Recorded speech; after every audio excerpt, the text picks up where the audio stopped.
Welcome to Kenton's videos. Enjoy the video. You're signed in, so jump straight into the Firebase console and pick the project you want to rename. Make sure you have owner or editor access, because settings changes require permissions. Once selected, pause to note the immutable project ID and export any config or service account JSON you rely on.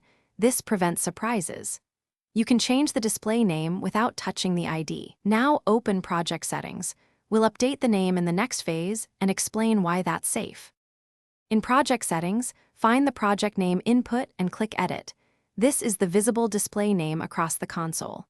Change it to something meaningful, for example, append environment labels like prod or dev, because the project ID and resource identifiers won't change.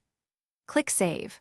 Once done, inspect key integrations such as analytics, authentication, and hosting to ensure display labels updated. Make sure internal references in your docs and CI/CD scripts still point to the immutable project ID, not the display name.